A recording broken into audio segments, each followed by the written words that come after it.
Alright, so dear Timex, you're a watch brand that has a lot of history and heritage with it, and I do have a deal of respect for you guys, but please work on your quality control. Now, why am I saying this? Well, about a month ago, I purchased the Timex Marlin Snoopy edition, and it was my intention to write a comprehensive review of the watch. Even before the watch arrived at my doorstep, I was already writing the review, and I was going to talk about the history of Timex, the history of Peanuts and Snoopy, and overall, I was actually really excited to get this watch. And this watch wasn't something I was planning to resell in the future. I wanted it to stay in my collection for years to come. And I have to give praise to Timex because I think they've been looking into their archive series and re-releasing them, and I think that's been a great idea because a lot of their watches I think are really well designed. But once I eventually received the Timex Marlin Snoopy in the mail, I did notice a few quality control issues, and because of that, it has tarnished my respect for the brand. Now, this video is by no means an attack on Timex or a Timex hate video.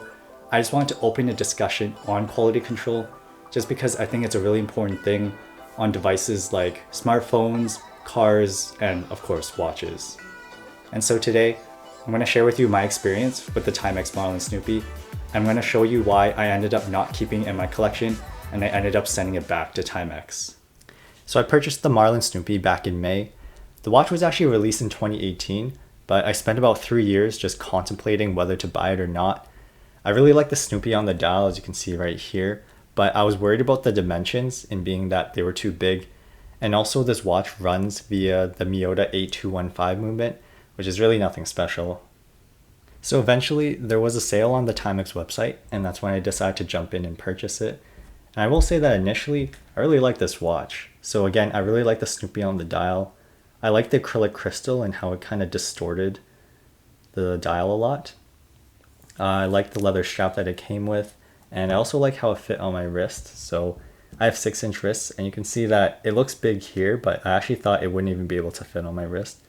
So initially, I was actually quite impressed by the watch itself. So this is actually my second Marlin Snoopy, because the first one I originally bought actually had some flaws in the caseback. So I noticed that there was some dirt on the rotor, and the screw appeared to be a bit stripped with some scratches. And I'm not sure if all Miyota 8215 movements are like this, but it made me worried that the watch maybe just wasn't assembled very well. So I ended up writing a review on the Timex website saying that I liked the watch, but I noted the dirt and scratches on the movement. And so now that brings us back to this watch. So this is my second Marlin Snoopy, and the first thing I did was check the case back. You can see here there's actually 2 stickers that I didn't remove because I am returning this watch. But just based off this initial impression, you can see that there doesn't seem to be any dirt or scratches on the movement itself, which is a good sign. And I'll put a picture up just for comparison between the old Snoopy and this one. So the movement seems fine.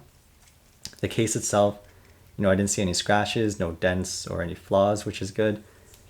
Same with the leather strap. I didn't see any issues there. Seems to be in check. I also checked the crystal for any scratches or any pits. And again, there doesn't seem to be any flaws. If you see any particles, that's just dust. Now the main issue arises when I check the dial. So you can see here, it looks like the dial is flawless. There doesn't seem to be any issues, but if I change the lighting here, you can see around the 9 o'clock over there, there is a piece of debris underneath the dial. So you can see if I raise it here, it's not on the crystal itself, it's actually on the dial. And it looks like, it doesn't seem like it's a piece of dust. If it was dust, I guess I wouldn't really mind it, but it almost looks like a piece of glue because it almost has like a teardrop shape to it. And I'll put some pictures up just so you can see it better. But that looks like something that can't be easily fixed, and it means I'll probably have to return this again. Now you could argue that a casual watch owner, they wouldn't really notice things like scratches or dirt on the movement, and they might not even care about just one little flaw on the dial. But I feel like as a watch enthusiast who bought a watch that's advertised as brand new condition, it just doesn't sit well with me that there are noticeable quality control issues right outside the box. Now in terms of quality control in general, you're always going to have some products with some defects, whether that's 1 in 100, 1 in 1,000, or 1 in 10,000. But the fact that I got 2 watches and they both had some flaws within it, that kind of raises red flags for me. Now Timex kind of redeems itself by having a very generous return policy and a very easy return process. But even then, I really don't want to have to spend time buying a watch and then returning it, and then buying it and then returning it, just to finally get a watch that doesn't have any flaws. Now with this whole situation, I'm actually drawing a lot of parallels to Tesla. So if you don't know, Tesla is a car manufacturer.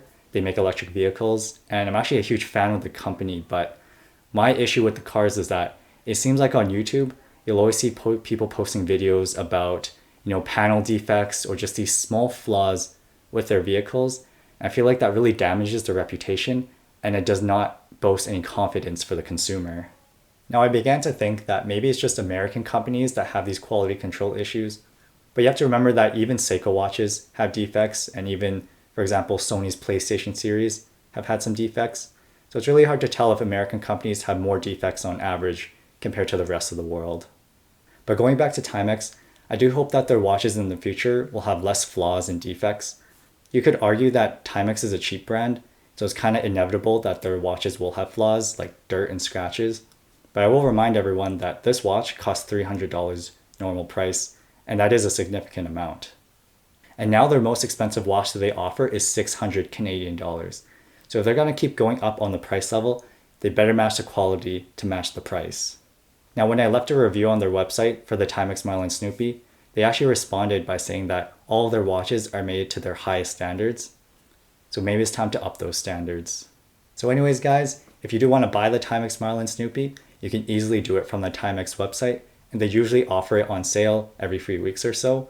Just keep in mind that you might find some scratches or some dirt inside the watch. So that's it for now. Thank you guys for watching, and as always, I'll see you guys next time.